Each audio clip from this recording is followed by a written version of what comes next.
Muy buenas noches, qué gusto, qué honor poder darles la bienvenida hoy en este acto oficial del 75º aniversario del Tribunal Supremo de Elecciones. Agradecemos la presencia de todos y todas ustedes en esta noche tan especial. Muchísimas gracias. A lo largo de 75 años, el Tribunal Supremo de Elecciones ha garantizado la democracia costarricense. Desde 1949, la independencia de nuestro organismo electoral ha sido una garantía democrática para la organización de comicios libres y transparentes. Durante estas 7 décadas y media, la institución ha mantenido su compromiso de presentar excelentes servicios de registración civil e identificación a las personas costarricenses. También ha organizado procesos electorales eficientes y confiables, ha impartido justicia electoral y ha promovido la convivencia democrática. Es por ello que esta noche queremos celebrar el significado del Tribunal Supremo de Elecciones dentro de la institucionalidad de nuestro país. Para iniciar, quiero invitarlos a ponerse de pie, por favor.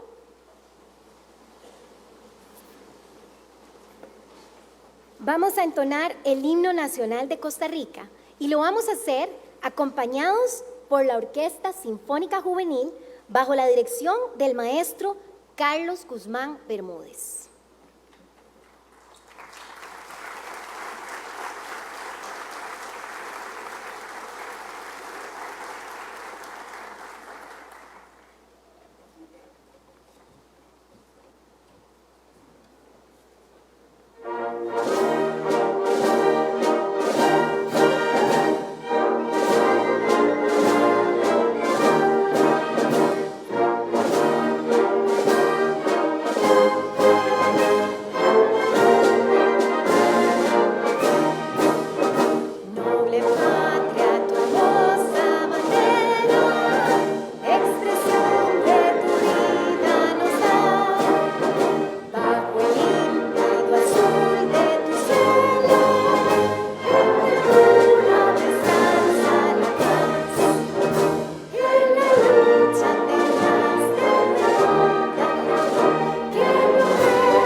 Muchísimas gracias. Pueden tomar asiento, por favor.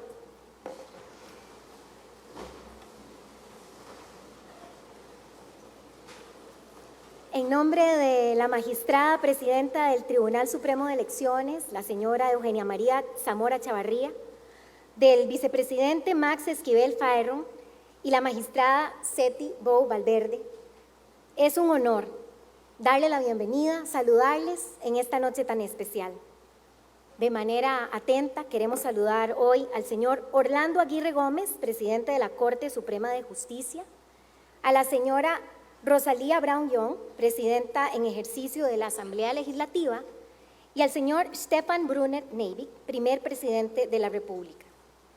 También hacemos extensivo el saludo al señor expresidente de la República, don Miguel Ángel Rodríguez Echeverría, y la señora expresidenta de la República, doña Laura Chinchilla Miranda, a los ministros y ministras de Estado, al señor nuncio apostólico Mark Gerald Miles, a los representantes del cuerpo diplomático, a los señores y señoras diputados de la República, a las señoras magistradas y a los señores magistrados de la Corte Suprema de Justicia, a las señoras magistradas y a los señores magistrados suplentes del Tribunal Supremo de Elecciones, a las señoras exmagistrados y señores exmagistrados del Tribunal, al señor Procurador de la República, Iván Vincenti Rojas, a la señora Defensora de los Habitantes también, doña Angie Cruikshank Lambert, a los representantes de organismos internacionales que nos acompañan hoy, instituciones públicas y municipalidades,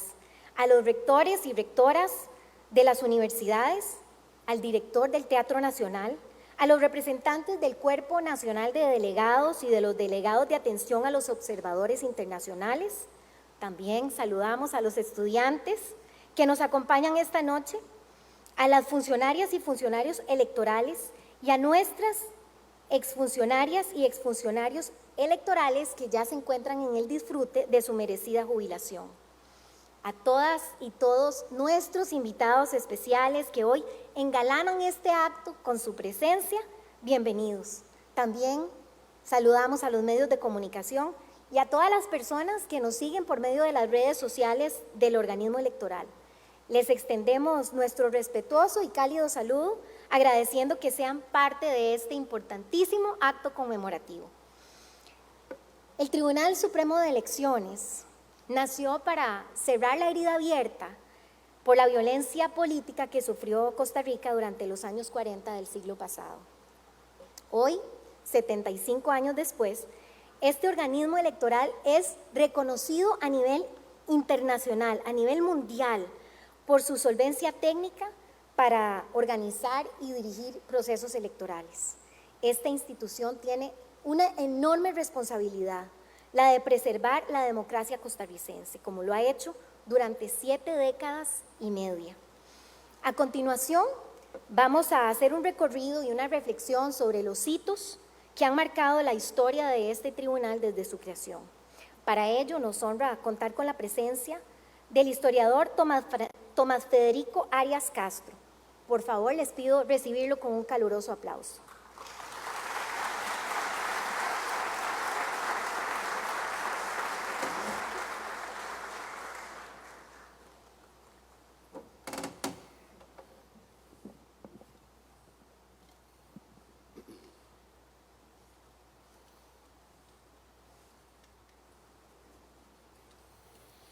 Señora Eugenia Zamora, presidenta del Tribunal Supremo de Elecciones, y señoras y señores magistrados del Tribunal Supremo de Elecciones, señor Orlando Aguirre, presidente de la Corte Suprema de Justicia, señora Rosalía Brown, presidenta en ejercicio de la Asamblea Legislativa, señor Stefan Brauner, primer vicepresidente de la República, señor expresidente de la República Miguel Ángel Rodríguez Echeverría y señora expresidenta de la República Laura Chinchilla, señoras y señores integrantes del cuerpo diplomático, de las entidades públicas y privadas que también nos acompañan, y muy especialmente para todas y todos los invitados en este acto conmemorativo. Tengan todas y todos muy buenas noches. Yo quisiera, con su gentil anuencia, antes de iniciar mi disertación de esta noche, agradecer de la manera más sentida el honor, la valía, la confianza que me ha depositado los y las magistradas del Tribunal Supremo de Elecciones para brindar la reseña histórica de una de las instituciones más emblemáticas, más significativas, más determinantes de la historia de Costa Rica, y lo cual por supuesto se yergue en un elemento de absoluta valía para el suscrito en un acto tan especial como este. Señoras y señores, tal y como nos lo narra la Academia, más o menos en el año 500 a.C., en la polis griega de Atenas, surge por primera vez en el conocimiento humano la idea de preservar el pasado, la idea de darle sustento a lo que había sucedido para que pueda ser conocido por las futuras generaciones. En ese momento histórico se crea un vocablo llamado historige, que por supuesto traducido al español será el origen etimológico de la palabra historia, por los 3 padres fundadores de la idea, Heródoto, Tucídides y Jenofonte. Y con esto establecen un segundo elemento.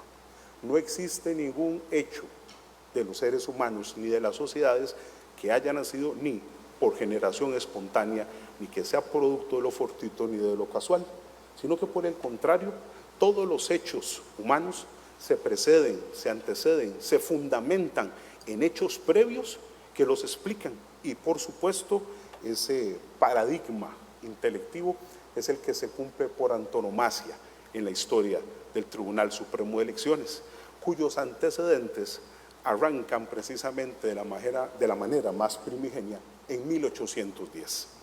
Para orgullo de los costarricenses, en aquel momento, cuando nosotros todavía estamos bajo esa autoridad española que había surgido en el siglo XVI, pero ante los acontecimientos que se están desarrollando en esa monarquía, ante la invasión napoleónica, se ha convocado a todos los territorios, desde California hasta Chile, para que envíen legados, representantes de los pueblos, para que, en conjunción de todos ellos, vayan a hacer un hito que no había existido nunca en la historia ibérica, la emisión de una constitución política. Y lo cierto es que cuando llegan las instrucciones a la más austral de las provincias del Virreinato de la Nueva España, por supuesto, la provincia colonial de Costa Rica, y se aplican, he ahí el momento histórico preciso en el que resguardamos en nuestro archivo nacional la primera referencia de un proceso electoral en Costa Rica. Nada más y nada menos que después de aplicar esas especificidades, el presbítero cartaginés Florencio del Castillo Villagra se va a convertir no solamente en el primer costarricense electo por un proceso, sino que en concomitancia en nuestro primer diputado y por supuesto, como es de todos conocido, será uno de los firmantes el 19 de marzo de 1812 de la Constitución Política de la Monarquía Española o Constitución de Cádiz. Ahí, en ese momento coyuntural específico, Costa Rica empezará un derrotero que lo llevará, después de su proceso de autarquía en 1821, al siguiente gran hito. En 1824, y propiamente en agosto, nuestras incipientes autoridades nacionales toman la decisión de convocar al pueblo costarricense para que concurra a un proceso electoral de absoluta importancia. Se está eligiendo a las autoridades del primer Congreso y a las autoridades de la primera Jefatura de Estado. Y efectivamente, el Congreso se instalará el 6 de septiembre y una semana después, exactamente un 14 de septiembre, se le dará la oportunidad al maestro josefino Juan Mora Fernández y al empresario Mariano Montealegre Fernández de convertirse respectivamente en el primer jefe de Estado y en el primer vicejefe de Estado, repito, electos de manera democrática por todos nuestros antepasados, solo que con la gran diferencia de que en aquella ocasión existía un voto en grados, es decir, en etapas por los cuales se iban sucediendo hasta que finalmente se elegía a la persona en cuestión. Si nosotros damos un salto de 20 años a 1844, llega el otro momento cumbre. Nuestros abuelos habían entendido la necesidad de no estar haciendo esto por etapas, sino darle la oportunidad certera a cada uno de que pueda votar de manera directa por el candidato de su preferencia.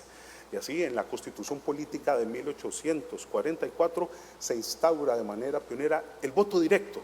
¿Y a quién le va a corresponder el honor de ser la persona escogida?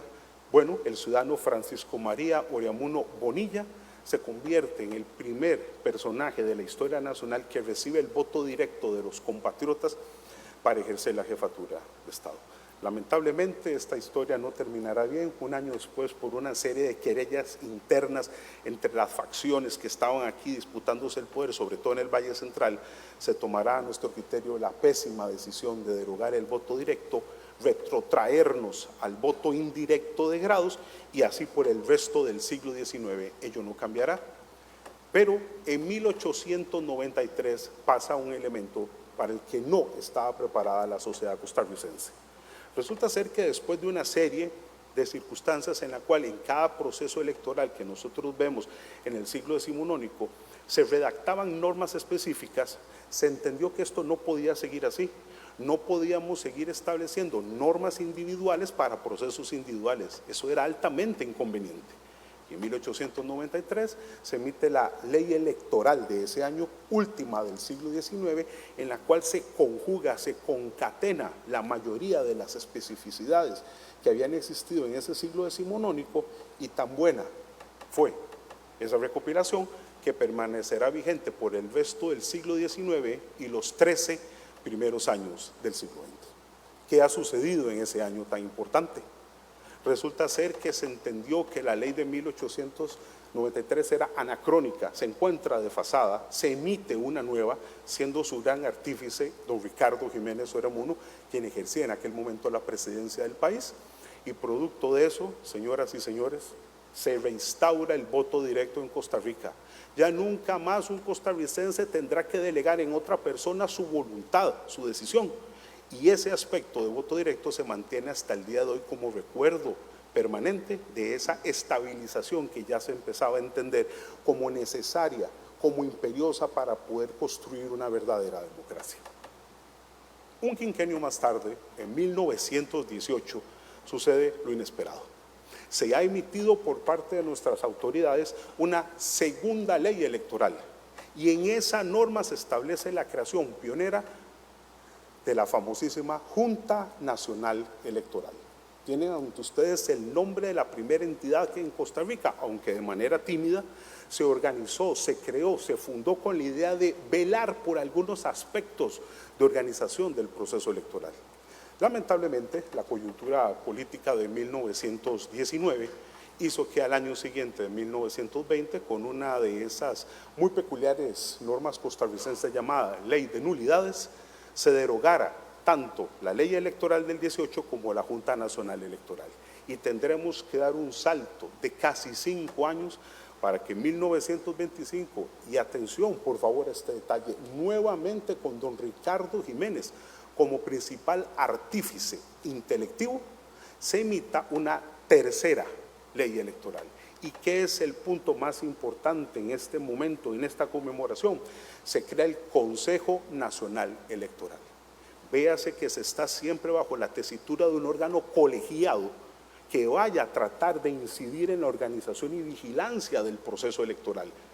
Y tan buena fue la decisión que se escogió a 3 personas de alto renombre para que pudieran integrarlo. Todos ellos, dicho sea de paso, juristas: don Enrique Pinto, don Isidro Macís, pero muy sobre todas las cosas para nosotros en el gremio de la abogacía, al licenciado Alberto Brenes Córdoba, considerado como el jurista más importante de la historia nacional, con lo cual además se le daba un realce de absoluta valía moral a este órgano para que pudiera incidir de alguna manera, repito, en estos procesos electorales. Lo cierto es que apenas 2 años después se emite la 4ª ley electoral del país, y con esta ley pasarán los próximos 19 años, porque en 1946 la coyuntura ha cambiado ostensiblemente.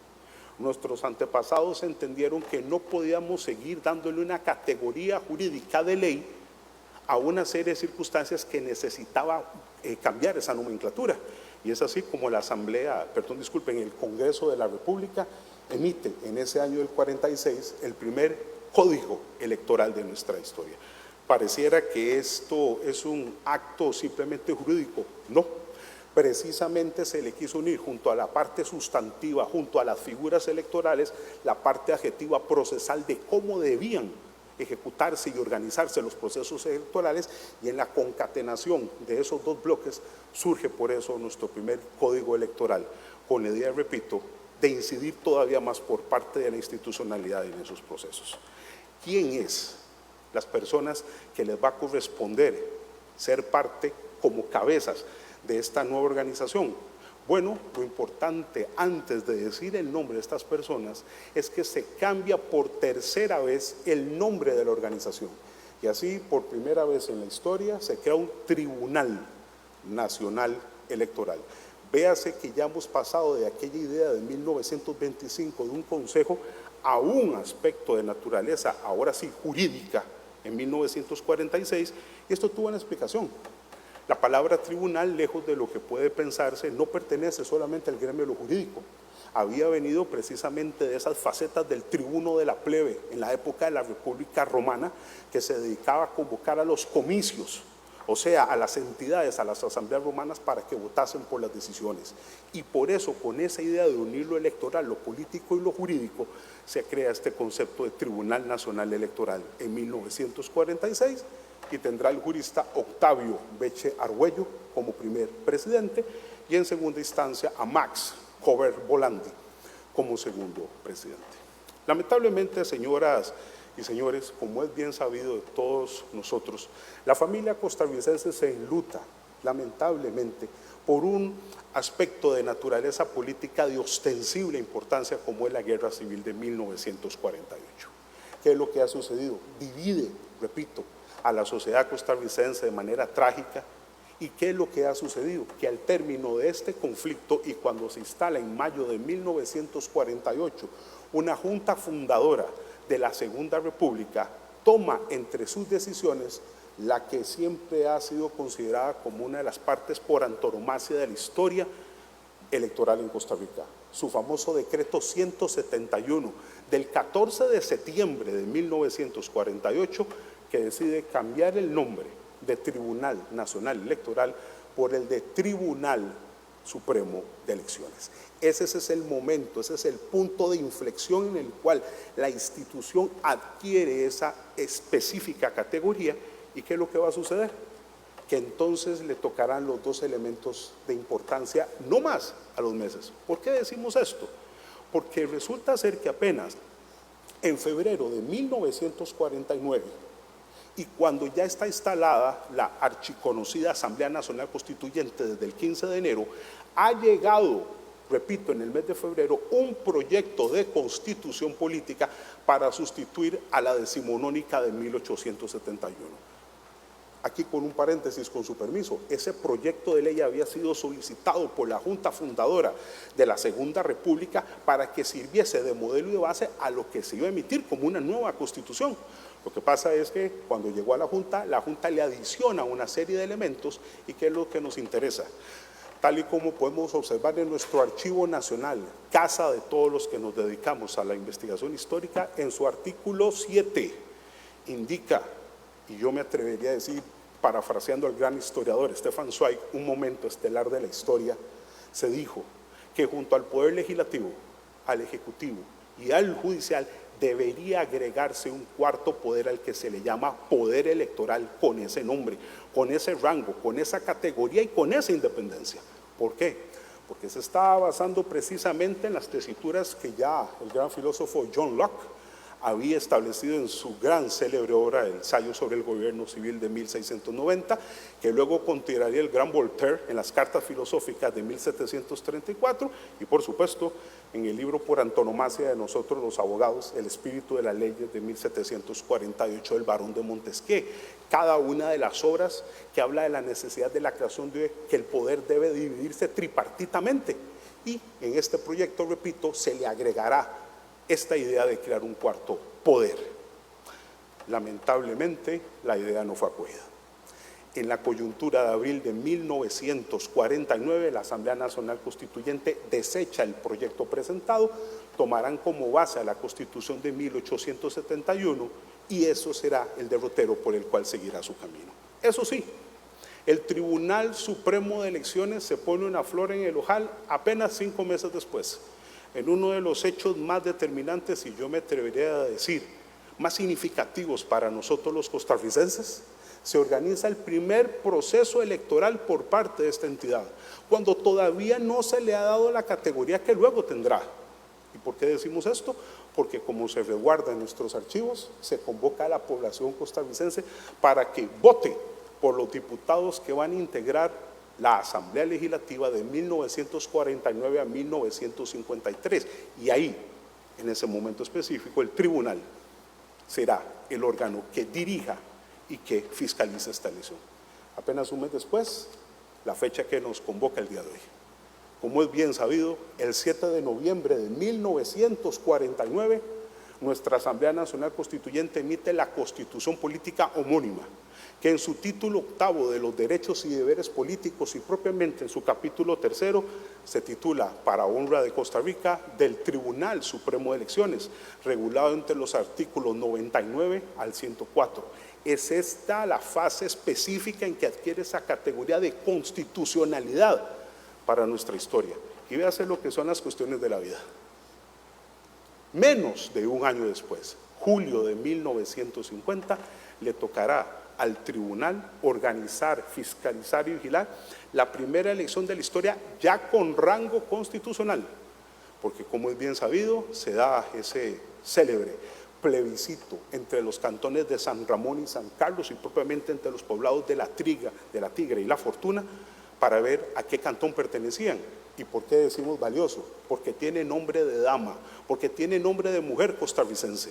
Es la primera vez que se le ha permitido a la mujer costarricense votar y Bernarda Vázquez Méndez se va a convertir en la mujer que inicie ese periplo tan destacado de la participación de la mujer en los procesos electorales. 2 años después, en 1952, se emitirá el segundo código electoral, ya se entiende desfasado del anterior, y en 1959, apenas una década después, otro hito. La Asamblea Legislativa emite la primera reforma constitucional en la historia sobre materia del Tribunal Supremo de Elecciones, en concreto el artículo 100. Y esto nos lleva, señoras y señores, a lo que el suscrito y varios integrantes de la academia consideramos que es, tal vez, el aspecto o el acontecimiento más importante de la historia del tribunal. En una de esas decisiones que no marcan a una entidad, que no marcan a un grupo, que marcan a la historia de Costa Rica, se emite la ley 5.704 por parte de la Asamblea Legislativa y se le da el rango, la independencia, la categoría, las funciones y la legitimidad al Tribunal Supremo de Elecciones de los otros 3 poderes de la República, y por eso se hace la modificación en ese momento. Esto que debió haber pasado desde la coyuntura del 49 tuvo que esperar 26 años y finalmente así se dio. Se mantendrá por el resto del siglo XX y ya en nuestro siglo XXI, en el año 2002, otro hito. El Tribunal Supremo de Elecciones le toca por vez primera organizar una segunda ronda electoral en Costa Rica. Claro que habían existido antes de la Constitución del 49, pero con otra naturaleza. Bajo la tesitura constitucional del 49 nunca, y de manera brillante la organiza, y es en el año 2007 donde siempre bajo ese paradigma desarrollará y organizará el primer proceso de referéndum en la historia costarricense, y en el año 2009 tendrá la peculiaridad de que se emita su tercer código electoral, el cual se encuentra vigente y guía los derroteros de esta institución. Ninguna entidad se dirige sola. Como ustedes me comprenderán, desde 1948 con su nomenclatura y 49 con su categoría constitucional, el Tribunal Supremo de Elecciones ha sido dirigido por 12 distinguidas personas, que fueron los individuos que han permitido que tenga ese realce. Don Carlos Orozco Castro, primer presidente del Tribunal Supremo de Elecciones en 1948, Manuel Antonio González Serrán en 1959, Alfonso Guzmán León en 1961, Francisco Sáenz Mesa en 1969, Juan Rodríguez Ulloa en 1975, por segunda vez don Francisco Sáenz en 1977, luego Manuel Iglesias Echeverría en 1979, por tercera vez don Francisco Sáenz Mesa en 1981, dicho sea de paso, el único costarricense que ha ejercido el cargo 3 veces distinta. Para 1986, Gonzalo Brenes Camacho, en 1992, don Rafael Villegas, en 1988, don Rafael Mesa Chávez, en 1999, don Óscar Fonseca Montoya, en el año 2007, don Luis Antonio Sobrado González, y actualmente desde el año 2021, doña Eugenia Zamora, quien además tiene el honor de ser la primera mujer que preside esta entidad. Entidad, señoras y señores, que, repito, representa no solamente una de las instituciones de más valía para la institucionalidad costarricense, sino que es harto importante, no solamente es una institución jurídica o una institución electoral, no, está en el corazón de cada costarricense que se precia del respeto y la valía que le damos a nuestros procesos electorales, del respeto y la valía que le damos a la institucionalidad democrática y lo más importante, de esa defensa que ha hecho del proceso electoral por antonomasia y que nos reconoce y nos hace famosos en el mundo. Por lo tanto, con esta institución, Costa Rica se puso una flor en el ojal hace 75 años y hoy estamos conmemorando precisamente su creación, su fundación, pero más importante, todos los derroteros brillantes y valiosos que le obsequia y que le seguirá obsequiando a las futuras generaciones del país y que nos convoca precisamente en esta fecha para recordarlo hoy como siempre. Les agradezco enormemente la gentileza de su atención y tengan todas y todas muy buenas noches. Gracias. Buenas.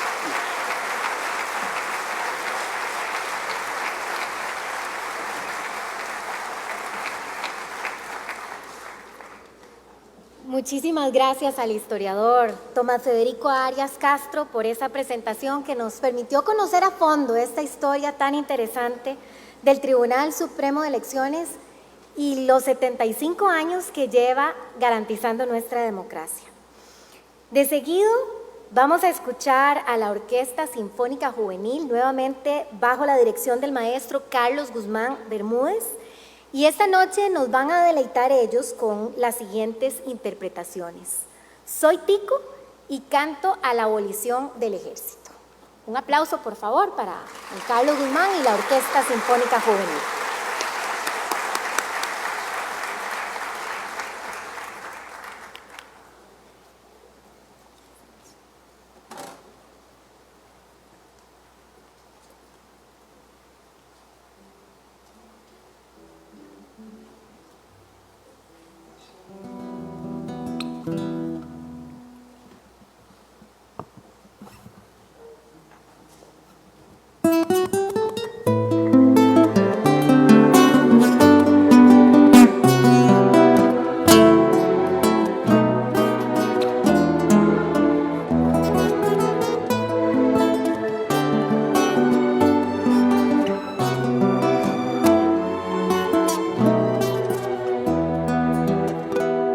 Soy tico porque llevo a Costa Rica en las entrañas, porque lloro cuando escucho una guitarra, cuando trema la marimba y con la puesta del sol.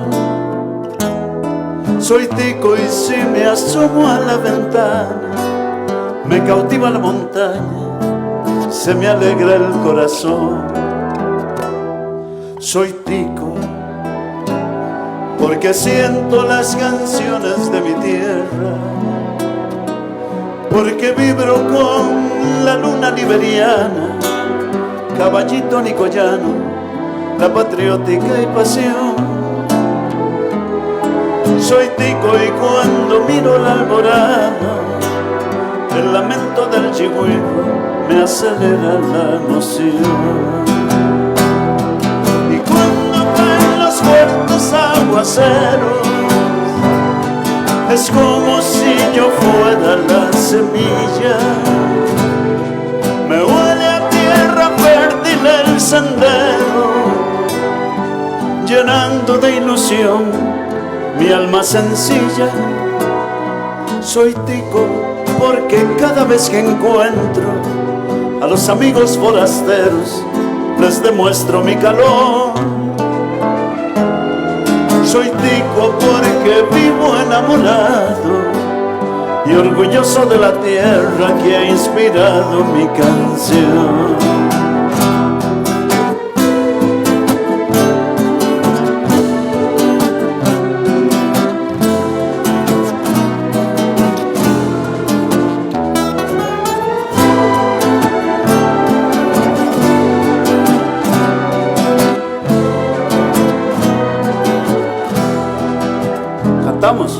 Y cuando caen los fuertes aguaceros, es como si yo fuera la semilla. Me huele a tierra mundo de ilusión, mi alma sencilla. Soy tico porque una guardia morada me engalana la mirada y me impresiona de verdad. Soy tico y si eso no te dice nada, yo te mostraré mi patria.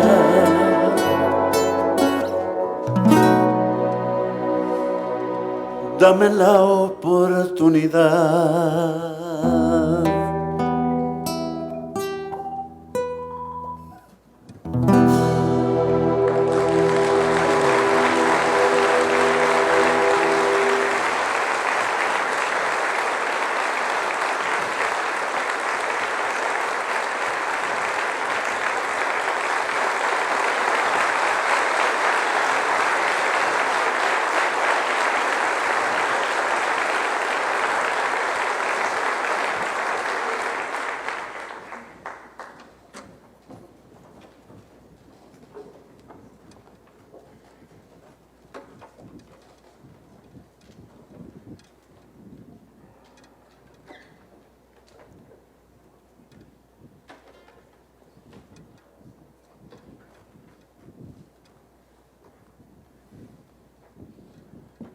Uno de los grandes acontecimientos que han marcado la historia del país, aparte del nacimiento del Tribunal Supremo de Elecciones, fue también la abolición del ejército.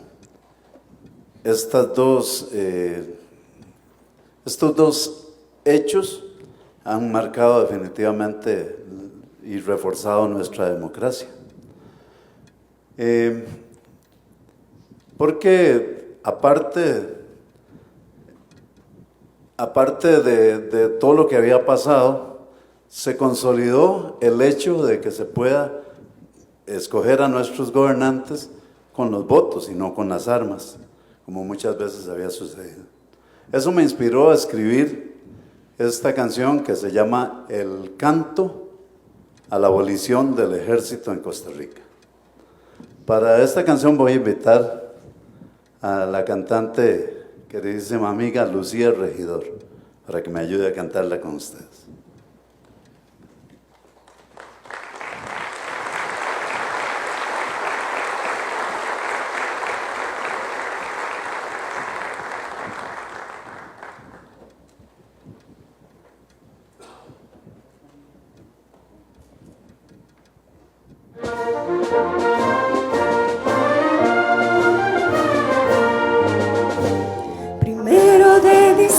Nuestra patria, la historia del país se transformó.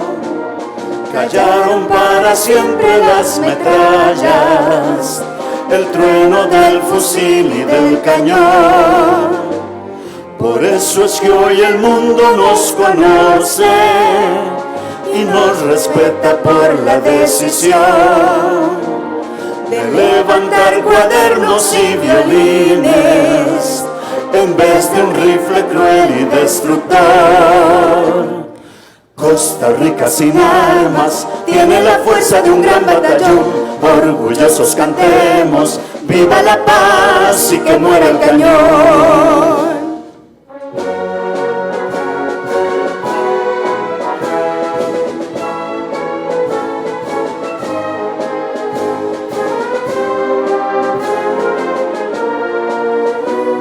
Por eso es que hoy el mundo nos conoce y nos respeta por la decisión de levantar cuadernos y violines en vez de un rifle cruel y destructor. Costa Rica sin armas tiene la fuerza de un gran batallón. Orgullosos cantemos, viva la paz y que muera el cañón. Costa Rica sin armas tiene la fuerza de un gran batallón. Orgullosos cantemos, viva la paz y que muera el cañón.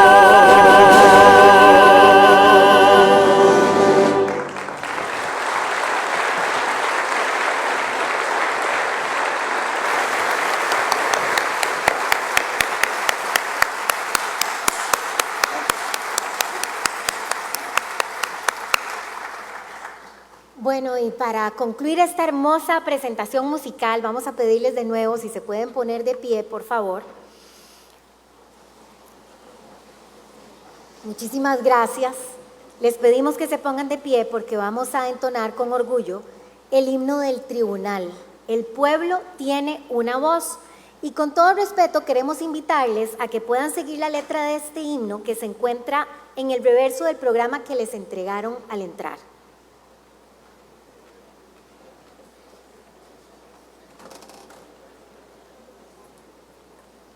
Bueno, quiero decirles que esta canción se grabó hace más o menos 22 años y en esa primera grabación la cantante principal es Lucía Regidor, por eso quisimos invitarla hoy aquí para que tengan ustedes a la voz original.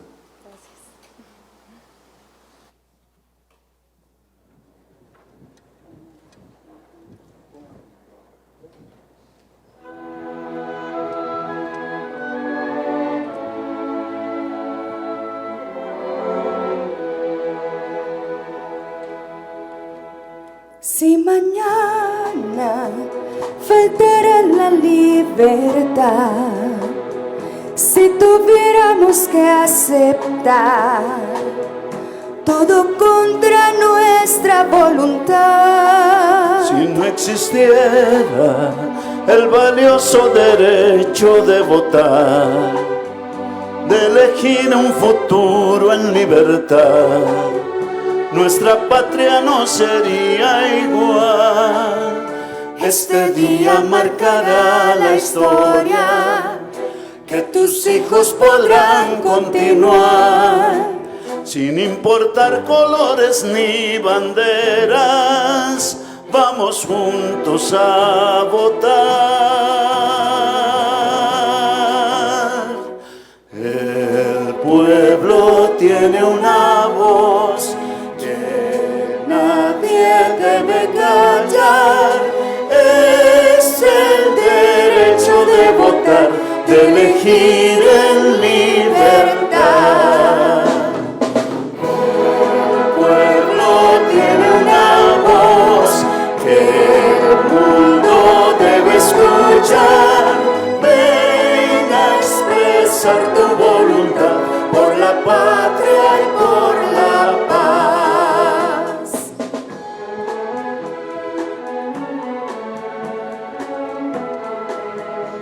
vamos juntos, forjemos el porvenir.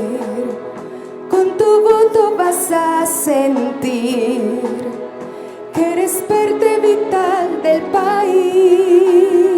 Nuestro pueblo ha luchado con decisión por hacer escuchar su voz, con un voto que expresa su honor.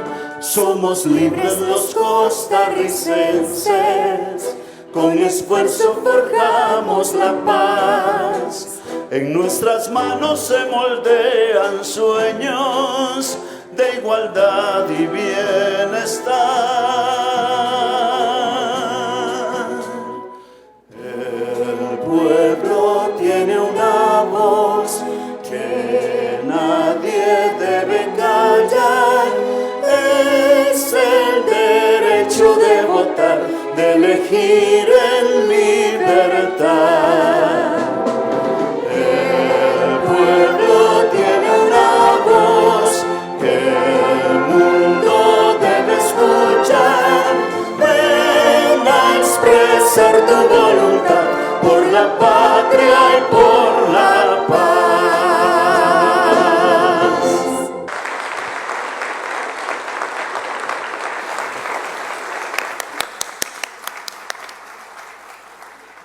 Muchísimas gracias, maestro Carlos Guzmán. Muchas gracias, Lucía, y a la Orquesta Sinfónica Juvenil.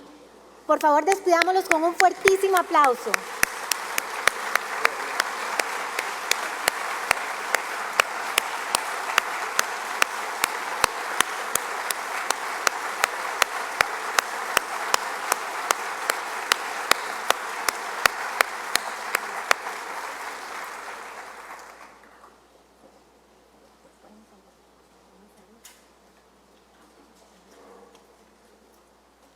Pueden salir, muchachos. Muchas gracias.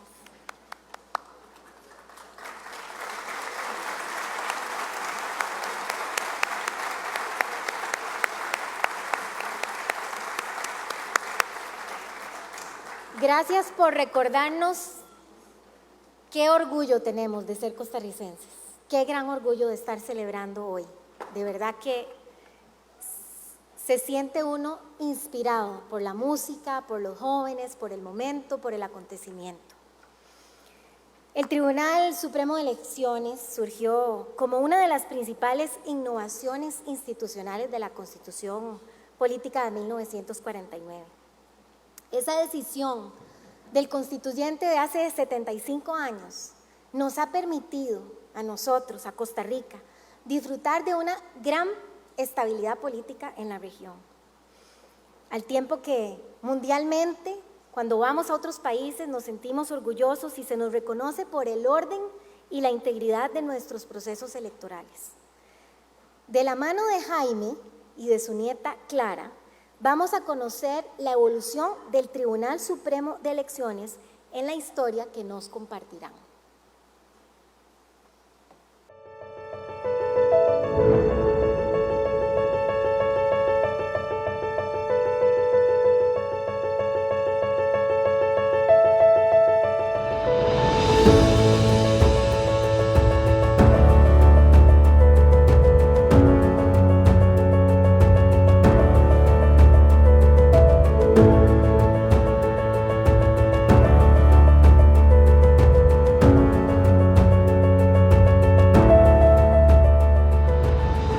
¿Alguna vez se han preguntado de dónde viene nuestra identidad democrática?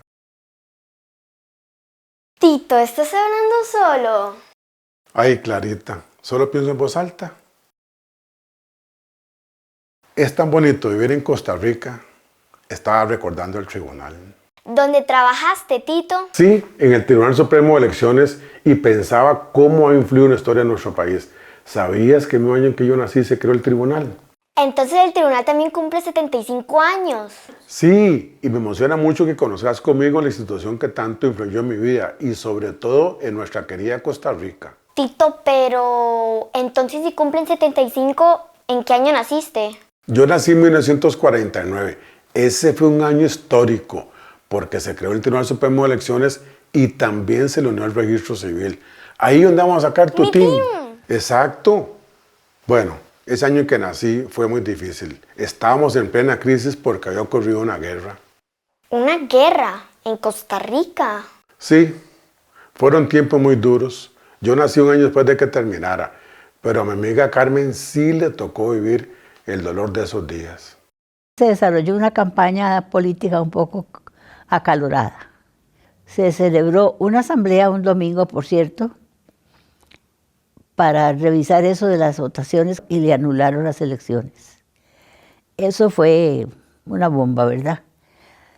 Eso lo tuve muy presente porque mi papá, le gustaba mucho informarse sobre la política, y andábamos por San José, entonces se fue a las barras de la asamblea a ver cómo se desenvolvía ese debate. Dijo que estuvo demasiado acaloradísimo, estuvo terrible. Nosotros teníamos que regresar a Los Santos, a Copey, que era donde estábamos viviendo.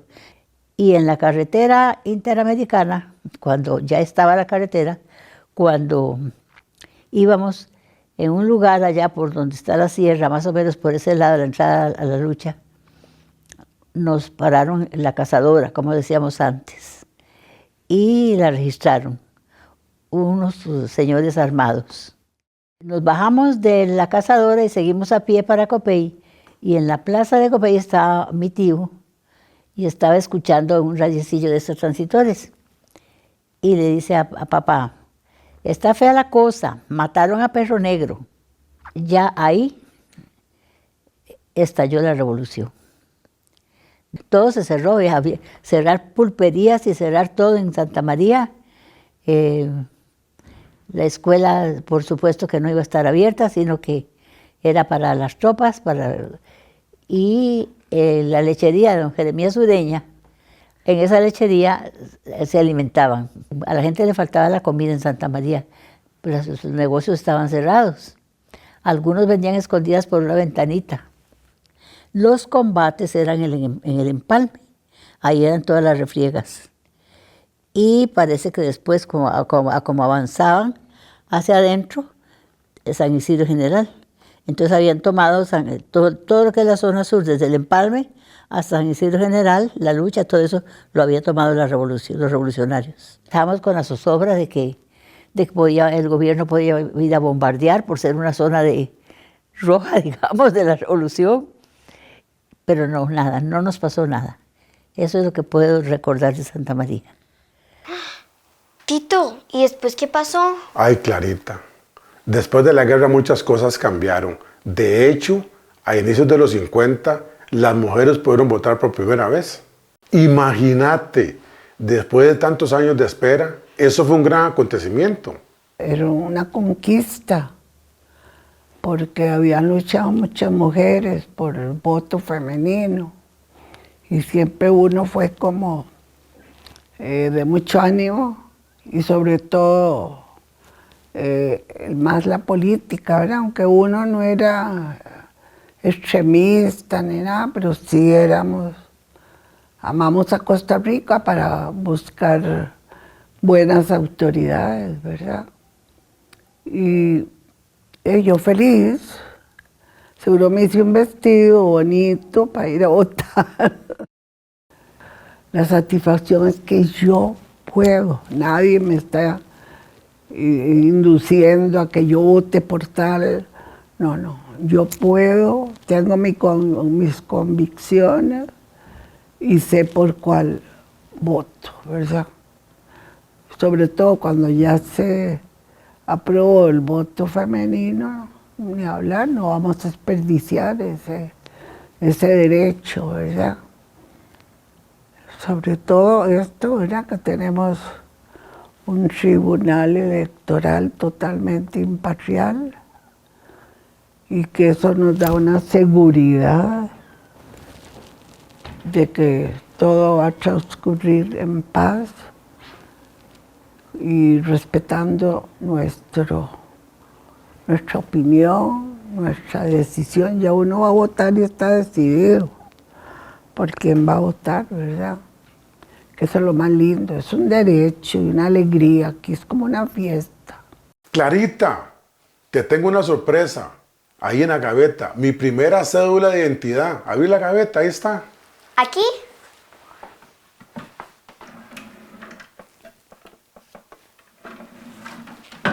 Esta. Pero estás muy grande, Tito. Es que antes la cédula se sacaba a los 21 años, no a los 18 como ahora. Pero mira, qué diferentes eran, no como las de ahora que son muy modernas. Ya para el año 1949, con la creación del Tribunal Supremo de Elecciones, se incorpora el registro civil, cuyas funciones principales y que las conservamos hasta ahora es la registración y conservación de los nacimientos, matrimonios, defunciones, el estado civil de todas las personas. Para 1956 se inicia con la numeración que tenemos hasta ahora actualmente. Esta numeración consiste en el partido, que es la provincia donde queda inscrita la persona, el tomo, que eran unos libros grandes donde se transcribían los datos de los nacimientos, el folio y el asiento. Este formato que tenemos y lo utilizamos hasta ahora es un formato único e irrepetible, y eso viene a fortalecer mucho también nuestro documento de identidad, que tenemos una numeración única e irrepetible.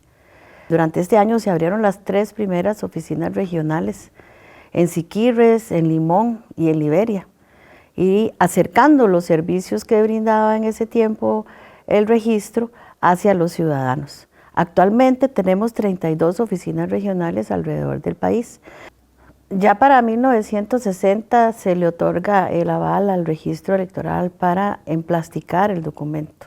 Con este aval se empiezan a incluir varias medidas de seguridad dentro de los documentos, como lo son un sello blanco, un sello naranja, tintas especiales, plástico especial para emitir este documento. Más recientemente tenemos la emisión de la tarjeta de identidad de menores, que esto se le otorga a los chicos y chicas que cumplen al cumplir sus 12 años, esto para fines de identificarlos. Luego de esto, un año más o menos más tarde, se inicia con un proyecto de modernización de la cédula de identidad. Este culmina con la cédula que actualmente tenemos, el formato que actualmente tenemos, que desde el 16 de agosto del 2016 se emite en este tipo de formato de cédula. Permiso. Ay, Clarita, mira a tu abuelo con su amado PIN. Ah, es que me lo pongo para los momentos especiales. Desde afuera estaba escuchando tus historias y como buen hijo de papá yo también quería aportar. Pero les cuento mientras termino de alistar a Clara porque ustedes hace rato se tenían que ir. Es que papi me puso a pensar que cuando yo estaba chiquillo, allá por los años 90, las cosas también cambiaron mucho. ¿Cómo qué, papi? Bueno, mi amor, nuestra democracia se hizo más inclusiva.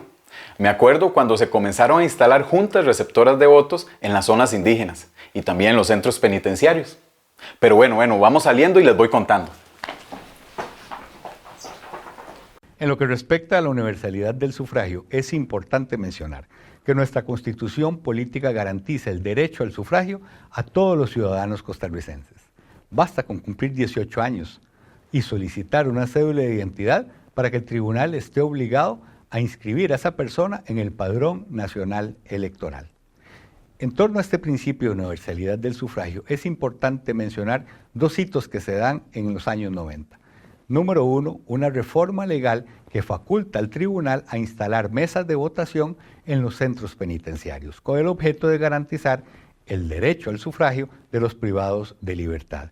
Y gracias a lo cual, en el año 98, por primera vez, instalamos mesas de votación, es decir, constituimos juntas receptoras de votos en varios centros penitenciarios del país, lo cual se ha mantenido hasta la fecha.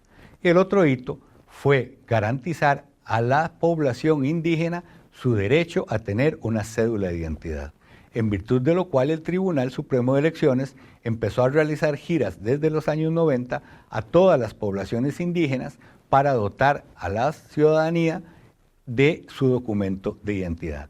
Pero también aprovechamos esas giras para determinar cuál era el mejor lugar dentro de estos territorios donde podíamos instalar una mesa de votación. No nos detuvimos ahí. Ha sido constante hasta la fecha, desde los 90, estar revisando periódicamente esos distritos electorales. Cada vez hemos creado más con la idea de facilitar al máximo también el voto a las poblaciones indígenas. Pero también en los 90 hay otro hecho importante que conviene destacar, aparte de la universalidad del voto, que es garantizar la participación efectiva de las mujeres, no solo en su derecho a elegir, sino también en su derecho a ser electas. Y es que se da un cambio en la legislación en el año 96 que obliga o que pone lo que llamamos la cuota de participación femenina.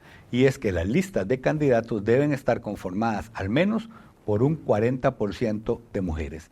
Gracias a eso y a una interpretación que hace el tribunal en el año 99, que se llama o se conoce como acción afirmativa, fue posible que poco a poco fuera creciendo el porcentaje de mujeres que salían electas en cargos públicos. Por ejemplo, el porcentaje de mujeres diputadas, hasta llegar a la fecha que tenemos prácticamente un 50% de las diputadas que conforman ese órgano legislativo. ¿Listo, Clara? Muchísimas gracias. Tito, mira, ya tengo mi team. ¡Guau! Ya sos una niña grande. Vamos a comprarnos un helado para celebrar. Gracias, amigo, por la atención excelente. Tito, ¿qué es eso? Es el epítome del vuelo. Es un monumento que representa la libertad electoral. Tito, tómame una foto ahí con mi team. Vamos, vamos. Venga, para que vea la foto. ¡Qué bonita! Don Jaime. Beatriz. Qué bueno verlo por aquí. Excelente. Me encanta. Excelente. ¿Y eso qué anda haciendo por acá? Aquí acompañando a la nieta a sacar el team. Ese era el team. ¡Ay, qué bonita! ¡Felicidades! Se me acaba de ocurrir una idea. Hoy el tribunal está celebrando sus 75 años. ¿por qué no me acompañan? Vamos a la celebración. Ahorita mismo. Vámonos de una vez. Bueno, vamos entonces, aprovechemos. Qué Aprovechemos. Jaimito. Qué bien, qué bien. Me encanta. Doña Beatriz, ¿usted también trabajaba en el tribunal como mi abuelo? Yo aún trabajo en el tribunal, pero trabajo en el Instituto de Formación y Estudios en Democracia, IFED. Y vieras qué bonito, porque trabajo todos los días con chicos y chicas de universidades, de colegios, de escuela, con niños y niñas así como vos. Pues yo voy a ser la presidenta de mi escuela. ¿En serio? ¡Ah, qué bonito! Bueno, pero primero a aprender cómo. ¿Ustedes podrían venir a visitar mi escuela? Me encantará. Ahí vamos a estar. Tito, ¿vos también trabajaste en el IFED? Ay, clarita, pues yo trabajaba en el tribunal que el IFED no existía. Es que las cosas han cambiado mucho, los impuestos fue como 20 años. Con el cambio de siglo, el Tribunal Supremo de Elecciones ha experimentado unas transformaciones realmente significativas. Empezando con el año 2000, en ese momento una nueva integración de las magistraturas del Tribunal Supremo de Elecciones comienzan a desarrollar vía jurisprudencial el Instituto del Amparo Electoral, que era totalmente novedoso y para lo cual los jueces electorales se fundamentaron en jurisprudencia de la recién creada, tenían poco más de 10 años, Sala Constitucional. En ese tránsito se va consolidando el Tribunal Supremo de Elecciones, ya no solo como administración electoral, que había sido un gran logro de la segunda mitad del siglo XX, sino que se va desarrollando también como juez electoral. Todo ello fructifica al momento en que se promulga en el año 2009 el nuevo Código Electoral, donde se introduce por vez primera en la historia de nuestro país un capítulo que es un desarrollo legal sobre la jurisdicción electoral y sus diferentes institutos. El Código Electoral marca también una enorme transformación en el régimen jurídico costarricense, no solamente porque moderniza la estructura del Tribunal Supremo de Elecciones, sino porque hay importantísimos avances en materia de derechos humanos y de acceso al derecho al sufragio activo y pasivo, al derecho a votar y al derecho a ser electo. Establece el principio de la paridad y la regla de la alternancia, que de ahí en adelante, de 2009 en adelante, se va a ir desarrollando desde la paridad vertical hasta la paridad horizontal, vía también jurisprudencial. Y se introduce también en el Código Electoral de 2009 el voto de los costarricenses en el extranjero en la modalidad de voto consular, que es en las elecciones presidenciales y legislativas de 2014, cuando por primera vez se utiliza esta modalidad de voto consular para las elecciones presidenciales. Otra importante innovación con el Código Electoral de 2009 es que las elecciones municipales que se celebraron separadas de las presidenciales por primera vez en el año 2002, pero se celebraban en diciembre del mismo año electoral, con el Código Electoral de 2009 se establece ya el modelo de elecciones municipales concentradas, donde todos los cargos municipales se eligen simultáneamente, justamente 2 años después de las elecciones presidenciales y legislativas. Otra innovación del Código Electoral de 2009, importantísimo en términos de partidos políticos, es que se traslada la competencia de la fiscalización de los fondos de los partidos políticos que estaba en manos de la Contraloría General de la República al Tribunal Supremo de Elecciones. Además, el Código Electoral de 2009 crea el Instituto de Formación y Estudios en Democracia, con lo cual se norma una dimensión nueva del Tribunal Supremo de Elecciones como educador, en una dimensión pedagógica y en una dimensión académica, lo cual también ha potenciado las posibilidades de que el Tribunal Supremo de Elecciones se relacione más permanentemente, más cotidianamente con la ciudadanía. Apurémonos porque quiero ver el discurso de doña Eugenia, no me lo quiero perder. ¿Quién? Doña Eugenia. Ella es la magistrada del Tribunal Supremo de Elecciones, la primera mujer en la historia en ser la presidenta del tribunal. Uy, con ratito, yo quiero conocerla. Qué afortunado me siento. Recordar el pasado, observar el presente y mirar hacia el futuro. ¡Oh, wow! ¡Qué montón de gente! Mira, todos los compañeros pensionados. Ay, vean, allá están los del IFED, mis compañeros. ¡Hola! Ahí están los estudiantes. ¡Hola! ¡Ay, por allá está Kevin! ¡Pizarro! ¿Cómo están? ¡Hola! ¡Hola! ¿Cómo están? ¡Qué bonito verlos! Bueno, apurémonos porque ya va a comenzar. Hola, ¿cómo están? Toda la plana mayor del Apúrense tribunal. porque ya va ¿Todo a bien? comenzar. Siéntese, párese. Permiso. Espérese, mi amor, para que pase él. Vamos ya. Apúrese que ya va a comenzar. Silencio, a ver. Ya vamos a comenzar de nuevo, a ver. Vamos, no apoya. Bienvenidos, muchas gracias, Jaime y Clara. Gracias.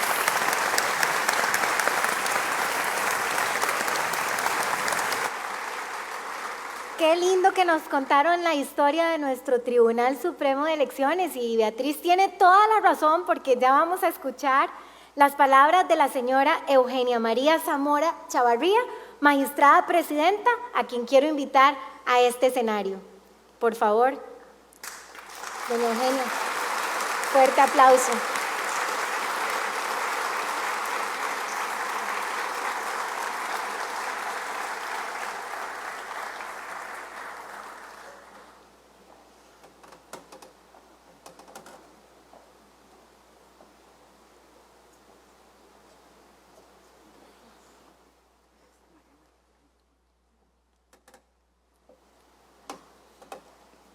Queridos amigos y amigas, muchísimas gracias por estar aquí esta noche. Les hablo en nombre de Max, Seti y el mío propio, así como de mis compañeros y compañeras, magistrados y magistradas suplentes, de los directores y las directoras generales del tribunal, sus jefaturas, en fin, de toda la familia electoral. Primero que todo, quisiéramos nuevamente agradecer al historiador Tomás Federico Arias la extraordinaria exposición que nos ha hecho sobre la importancia de los procesos electorales en Costa Rica. Al abuelo Jaime y a su nieta Clarita. Hola, soy yo, Eugenia. Desde que me eligió el tribunal como magistrada dije que yo creía que el tribunal lo había hecho como un reconocimiento a todas las mujeres de nuestro país y en especial para que las niñas como vos sepan que no hay techos de cristal.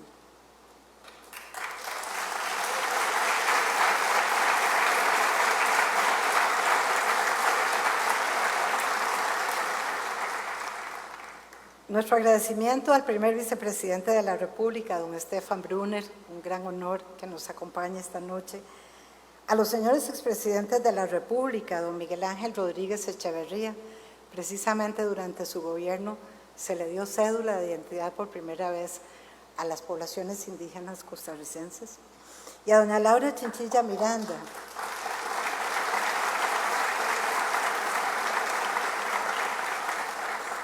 doña Laura no solamente ha sido la primera, sino la única mujer presidenta de la República que hemos tenido.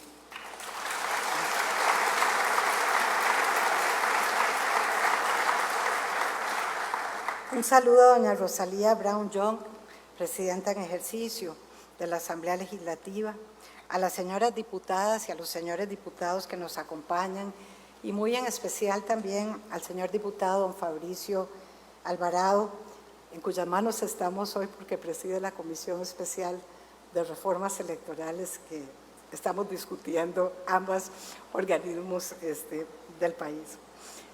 Al cuerpo diplomático acreditado ante nuestro país y muy en especial al nuncio apostólico Mark Gerard Miles, bienvenido a nuestro país, sabemos que viene usted llegando. A las señoras ministras y a los señores ministros de gobierno, a don Orlando Aguirre, presidente, y a los señores magistrados y señoras magistradas de la Honorable Corte Suprema de Justicia, a don Iván Vincenzi, Procurador General de la República, a doña Angie Cruikshank, defensora de los habitantes, a don Jorge Rodríguez Vives, Ministro de Cultura, así como a don Guillermo Madrid, Director General del Teatro Nacional, gracias a quienes hemos podido contar esta noche con este hermoso y tan icónico lugar de nuestra historia. A la Orquesta Sinfónica Juvenil y a su director, don Ernesto Gallardo, a los estudiantes presentes esta noche, al escultor José Sancho, del Epítome del Vuelo, representado aquí hoy por sus hijos, a todos los medios de comunicación que tanto nos apoyan siempre en nuestro trabajo, y al expresidente de este tribunal, don Luis Antonio Sobrado, quien no nos pudo acompañar en esta ocasión. Al equipo de compañeros del tribunal, liderado por don Hugo Picado y don Gustavo Román, que han hecho posible lo que hemos visto hasta la fecha, y a quienes nos siguen presencialmente y virtualmente. No es fácil volcar en unas palabras todo lo que histórica e incluso biográficamente significa celebrar el 75 aniversario del Tribunal Supremo de Elecciones, bodas de diamante que le llaman. Como algunos acá, nací en la década de los 50, que fue para los costarricenses la década de la reconciliación nacional tras los hechos de 1948 y los años de violencia política que le precedieron. Mis papás, Néstor Zamora, hoy fallecido, y María Eugenia Chavarría Geller, que nos acompaña esta noche, así como sus familias, vivieron en carne propia el desgarro de la sociedad costarricense de aquellos años, en unos bandos o en otros. La población del país era entonces de poco más de 800,000 habitantes y durante los 2 meses de enfrentamientos, aquí se mataron entre conocidos, entre vecinos, incluso entre familiares. Fue muy doloroso, pero así como ha habido personas que tras mucho sufrimiento han renacido de su dolor, la sociedad costarricense, como nos dijera en una ocasión el poeta Jorge de Bravo, no quería un cuchillo en manos de la patria y pudo levantarse y construir una institucionalidad democrática robusta, inclusiva, que le ha permitido durante estas décadas, una estabilidad política excepcional en la región. Instituciones que en su sentido más preciso no son edificios, ni quienes transitoriamente trabajamos en ellos, sino acuerdos sociales, consensos sobre valores preciados y sobre la mejor forma de hacerlos realidad y preservarlos.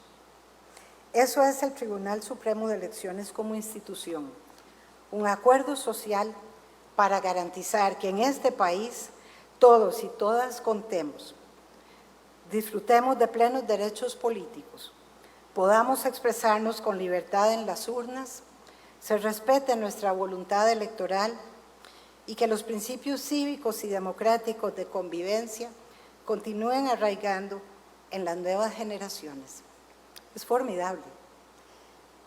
Si nos detenemos a pensarlo, es maravilloso que nuestros abuelos hayan logrado ponerse de acuerdo para diseñar algo así.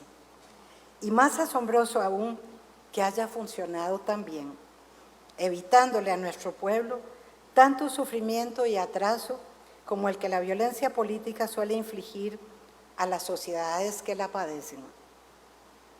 El Tribunal Supremo de Elecciones encarna lo mejor de lo que hemos sido y quisiéramos seguir siendo los y las costarricenses. Demuestra de lo que somos capaces. Y por eso, desde que soñamos con esta noche, tuvimos algo claro.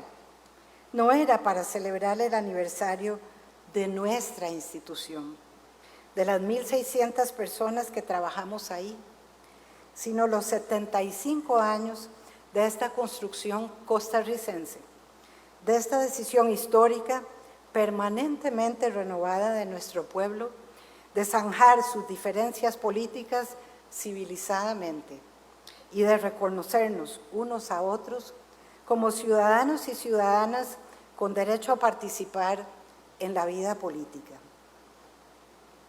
Soy consciente de que el país atraviesa grandes dificultades.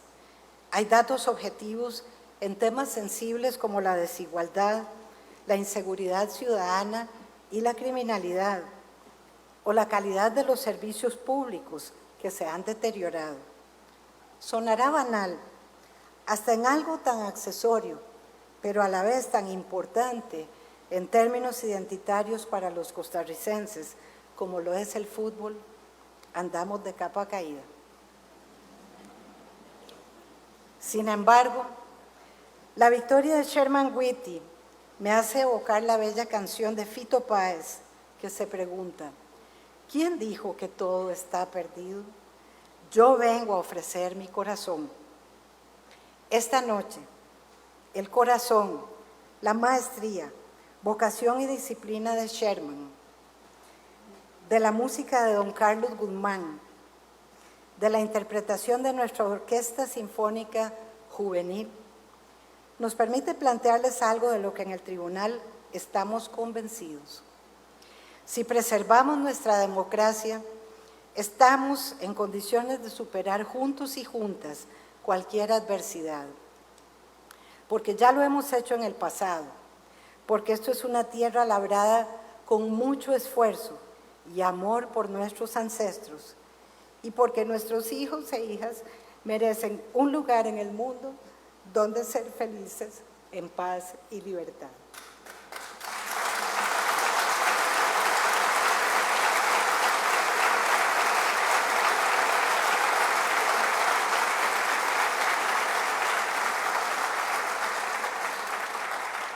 Nuestro país ya ha atravesado por situaciones complejas, quizá la mayor de todas, el proyecto filibustero que amenazaba nuestra propia existencia como Estado. Y en todas las circunstancias, por difíciles que fueran, y a pesar de lo exiguos que fueran nuestros recursos para enfrentarlas, los costarricenses supimos plantar cara a la adversidad y salir adelante. Este pueblo siempre ha sido pacífico, pero a la vez valiente. Valiente para empujar una carreta de café por Cambronero, para aprobar en el siglo pasado garantías sociales más propias de Bruselas que de América Central, o para hacer algo tan insólito como eliminar el ejército y apostar por la institucionalidad y el derecho internacional en lo peor de la Guerra Fría. Sencillamente no tenemos derecho a dejar perderse algo que a nuestros abuelos y abuelas les costó tanto, y algo a lo que nuestros niños y niñas tienen derecho. Algo que todavía hoy está en nuestras manos, que es Costa Rica, ese excepcional proyecto de vida colectiva que el mundo con razón admira.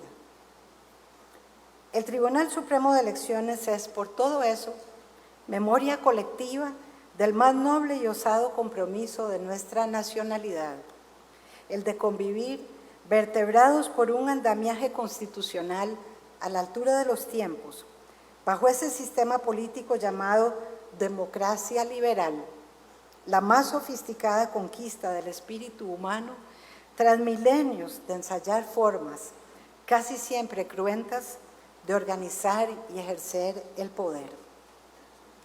Eso sí que es innegociable. Independientemente del derrotero político que decida seguir la sociedad costarricense en este siglo, hemos de preservar el sufragio libre, para lo cual es fundamental un robusto régimen de libertades y en nuestro eje histórico y geográfico la autonomía de la función electoral. La historia de América Latina demuestra que la democracia es más que los organismos electorales, pero esta no habría llegado a nuestra región ni tendría futuro sin organismos electorales independientes. Ni la democracia ni los derechos humanos son fruto de una evolución necesaria de la historia y por ende tampoco están escritos en piedra. Son una recientísima excepcionalidad en la historia de la humanidad y nada impide, en principio, que acaben siendo solo un breve y lejano capítulo tras una deriva totalitaria. Esa es, ni más ni menos, la advertencia de Aldous Huxley en Un mundo feliz y de George Orwell en su novela 1984. En este último, la dominación se consigue sobre la base de la vigilancia, el terror y la mentira. Y en el primero, a partir del entretenimiento, la satisfacción hedonista y la supresión de la pena, la inconformidad y el conflicto propios de la existencia humana.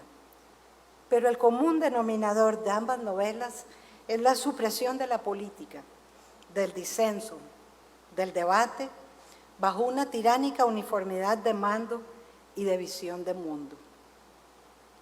Por eso sería insensato menospreciar las instituciones de la democracia procedimental, aún en el altar de los más sublimes ideales políticos. Una lección que con mucho sufrimiento aprendieron tantos hermanos latinoamericanos. Los casos más claros quizá son los de Uruguay y Chile, que hasta 1973 tenían sólidas democracias republicanas. Imperfectas, sí, pero homologables a cualquiera de las más respetables del mundo. En fin, que aquel sistema procedimental, modesto en sus aspiraciones, comparado con los grandes sueños de transformación social que se buscaban, pudo ser apreciado solo cuando se perdió. Solo cuando se impuso la bota militar, líderes de todo el arco ideológico del Cono Sur comprendieron que los valores del republicanismo sí importaban después de todo, que las elecciones realmente competitivas sí importaban después de todo. Hoy, Costa Rica y Uruguay son calificadas internacionalmente como las dos democracias plenas de nuestra región. Hace poco, con ocasión del centenario de la creación de 1924 de la Corte Electoral Uruguaya, y así nos lo recordaba el señor embajador de Uruguay aquí presente, don Carlos Barros, el expresidente Julio María Sanguinetti calificó ese hecho como un paso fundamental en la democracia uruguaya, citando al diario de la época El Día, que afirmaba: el país entero es, en estos momentos, testigo de uno de los más grandes acontecimientos de su vida cívica.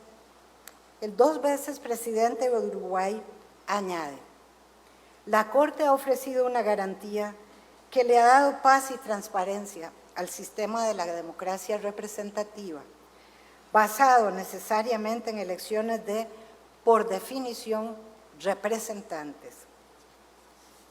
Y agregaba: nosotros podemos decir ahora que esta institución, refiriéndose, repito, a la Corte Electoral del Uruguay, decano de los organismos electorales de la región, que esta institución ha sido esencial hasta el punto de ser imprescindible para la vida institucional del país.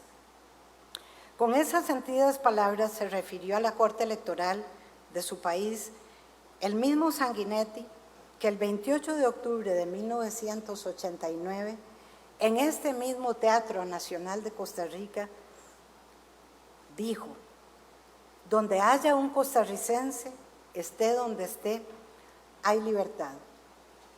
Y queridos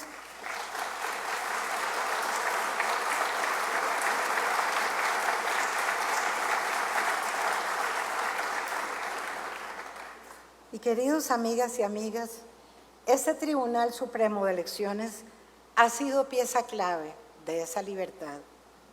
Con la creación del tribunal se garantizó que pudiéramos asociarnos para impulsar nuestras reivindicaciones políticas y, en caso de contar con el respaldo popular, acceder a puestos de representación política. Desde entonces, nuestros gobernantes habrán acertado o se habrán equivocado.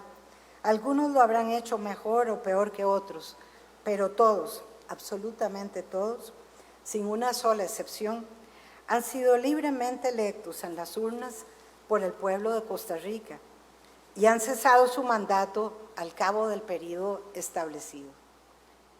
Este tribunal ha sido, por 75 años ininterrumpidos, el garante eficaz de la libertad política. Prueba inobjetable de ello es que de 1953 a la fecha, 7 partidos o coaliciones distintas han ganado la presidencia de la República y 38 partidos o coaliciones distintas han alcanzado escaños en la Asamblea Legislativa. Ese ha sido el trabajo colectivo de nuestro país, de nuestro pueblo, por más de 7 décadas, y eso es lo que demanda Costa Rica para el futuro: garantizar las condiciones para que las y los costarricenses podamos seguir definiendo en libertad el rumbo del país, en un marco de respeto a la pluralidad connatural de nuestro pueblo. Por ello, en la primera línea de la defensa de esa libertad, pueden contar con este Tribunal Supremo de Elecciones, que es de ustedes, que es de nosotros, que es de todos, que es también de la comunidad internacional. Nos comprometemos a garantizar que podamos como pueblo seguir siendo orfebres de nuestro propio destino. Nos comprometemos a seguir encarnando las más nobles aspiraciones del ser costarricense: vivir en paz y libertad, abiertos al mundo y solidarios los unos con los otros, respetando nuestras diferencias y celebrando la bendición de tener este pedacito de tierra para labrar formas de convivencia a la altura de nuestra dignidad. Muchísimas gracias por acompañarnos.